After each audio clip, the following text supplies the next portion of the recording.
Kaydence wanted me to videotape me reading her a book. So this is the Raising Readers book. They get these, whenever they get their shots, and this is the last one Kaydence will get. And she wants to see The Circus Ship by Chris Van Dusen. This is one of her favorites. 5 miles off the coast of Maine and slightly overdue, a circus ship was steaming south in fog as thick as stew. No, I can't see it. Hey, can you see better? On board were 15 animals who traveled to and fro. The next day it was Boston for another circus show. It's kind of glaring, honey.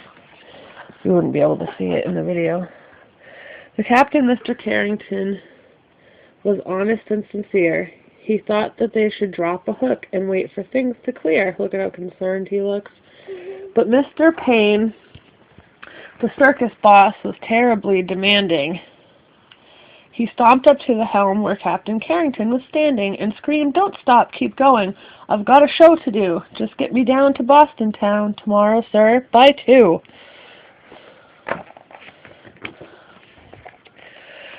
Then came a crash, an awful bash.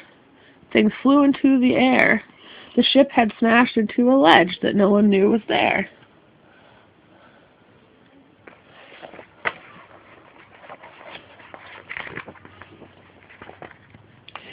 The shattered ship began to tip, then sank without a sound. The splashing, thrashing animals swam round and round and round. So you can see the pictures. The captain said to Mr. Payne, "Pray tell, what shall we do? We can't just leave them here to drown. We've got to save them too." "The animals?" yelled Mr. Payne. "Why, sir, what are you, daft? It's me that you should rescue. Now pull me up into the raft. Now ferry me to safety, sir, before I die of cold. Don't question me," barked Mr. Payne. "Just do as you are told." Through chilly water all night long the animals swam on until they reached an island beach just before the dawn. They pulled themselves up on the shore, bedraggled, cold, and beat. They staggered to the village on wearily, wobbly feet. The people in the neighborhood had just begun to rise, and when they saw those animals, they had to rub their eyes. They thought they saw an elephant. But wait, how could that be? And what's that little monkey doing in the cherry tree? Soon animals were everywhere and into everything. There's an ostrich in the outhouse. There's a hippo in the spring. There's a tiger in the tulips. There's a lion on the lawn. There's a python in the pantry. And it went on and on and on. Is monkey behind the chimney? No, it didn't say that. Mr. Hood was stacking wood when he nearly jumped a mile. He found the alligator sleeping on his pile. Ah, there he is jumping. And Mrs. Dottie Daly grew daisies by the bunch. Discovered that the zebra had been eating them for lunch. Miss Fanny Feeney found, according to the rumors, the silly little circus monkey swinging in her bloomers. What is bloomers? It means underwear, honey. Yeah. But everything changed quickly the night the Abbott's shed caught fire, with Emma Rose inside. From high above the Abbott's farm, the tiger saw the shed. The sight of smoke and fire triggered something in his head. He jumped through the flames 1,000 times back in his circus days. So he ran past all the people, and he leapt into the blaze. Then everybody panicked. "Help, help, what can we do?" When from the raging fire something big burst into view. Yay, she's all sooty. It was the most amazing sight, and everybody froze when they saw the tiger saving little Emma Rose. Oh, that guy's like, "I'm just going to stand here and let the tiger do the job." At least that guy's got some water, right? Come on. He's in a water bucket right there. See? Oh. The tiger's risky rescue changed everybody's mind. The animals weren't bothersome. The animals were kind. And so they lived together, side by side. They got along. It didn't seem like anything could possibly go wrong. Then Little Red the messenger came running with the word. Apparently a circus ship had sunk from what he'd heard. The animals were from that boat. They swam in from the bay. The greedy owner wants them back. He'll be here any day. So the people called a meeting, and they quickly hatched a plan. No animal that came ashore would leave here with that man. Those are the ladies having a meeting. Excuse me. The next day, at the crack of dawn, a ship was at the pier, and up the lane marched Mr. Payne, whose voice was loud and clear. I am the circus owner. My ship sank in the murk. I've come to find my animals and put them back to work.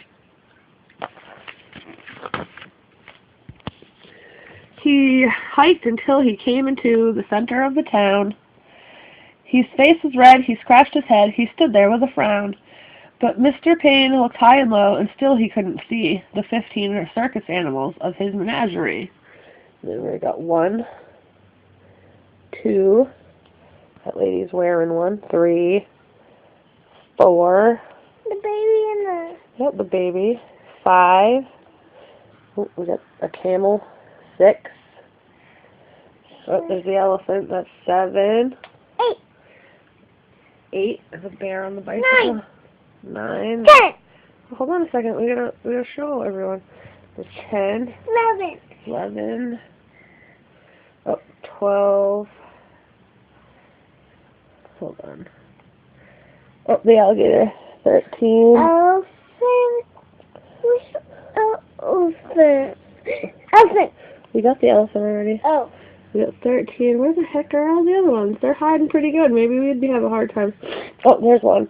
That's 14. There's the hippo. Oh, and the lion. That's 15. Alright. I don't think that would be a very good hiding spot, though, because the bushes are green and he is not. Oh, excuse me. He ran around the alleyways. He searched the village square. He even checked the chicken coop. His animals weren't there. Mr. Payne was tuckered out. His heavy chest was heaving. Then Little Red stepped up and said, I think your boat is leaving. Oh, Molly must have written on the book. He ran off in a fit of rage. His ship was leaving sight. So he jumped into a rowboat, and he rowed with all his might. I saw that too. They're all like, yeah, he's leaving. Look. And from that day, they like to say their lives were free of pain. It was a happy, peaceful place upon that isle in Maine. And there he is, beyond the marker that Molly did. There he is right there. Look at him, he's like, I'm a happy crocodile, and I'm okay. Wait, I didn't even get to see it. You didn't see him? Right there.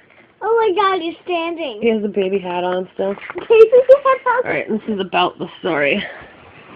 Seems hard to believe that for the idea of the circus ship, well, maybe we'll give you a, I can't show you the other page because then I wouldn't be able to see it. Okay. Seems hard to believe that the basic idea for the circus ship came from an actual event. On October 25th, 1836, the Royal Tar, a sidewheel steamer, was sailing from St. John, New Brunswick to Portland, Maine. On board were 103 passengers and a complete circus, including an elephant, 2 lions, a tiger, a leopard, 6 horses, 2 camels, a gnu, G-N-U, I have no idea what a gnu is, 2 pelicans, and a collection of exotic serpents and birds, as well as a full band. A new? Yeah, I don't know what a gnu is. We'll have to look it up later, baby. On your phone? Yeah. With such unusual cargo, the journey started out in a festive mood. The circus band played and people cheered as the animals were paraded around the deck for exercise. But when the Royal Tar ran into a gale off the island of Vinalhaven, disaster struck. Through a series of unfortunate miscommunications, the boiler overheated and the ship went up in flames. The scene turned to panic and chaos as people and animals leapt from the burning vessel. Though several people lost their lives, many were saved, many lost their lives. and it's believed that most of the animals perished. There are rumors, however, that the elephant named Mogul, survived the disaster by swimming to a nearby Brimstone Island. Later, unidentified leg bones from a large land animal were discovered there. And on Crotch Island off Stonington, people reported Kaydence reported seeing exotic serpents for many years after the tragic wreck of the Royal Tar. Crotch Island. Oh, buddy! Enough. Okay. In writing The Circus Ship, it was never my goal to accurately retell the story of the Royal Tar, although it is a fascinating slice of Maine history. It is also terrifying and traumatic. Instead, I changed the details to create a new adventure for children that will hopefully still capture the spirit of the Royal Tar. What, my love? What's on? Nothing. It's nothing. It's the video. It's the one that we took before that I had to stop. Can you say goodnight? Look at the hair out of your face, crazy. No, I want to look in the phone. Look, it's taping you right now. No. That's your room. Stop. Stop. It's the other video, like I just said. Alright, say goodnight. Good night.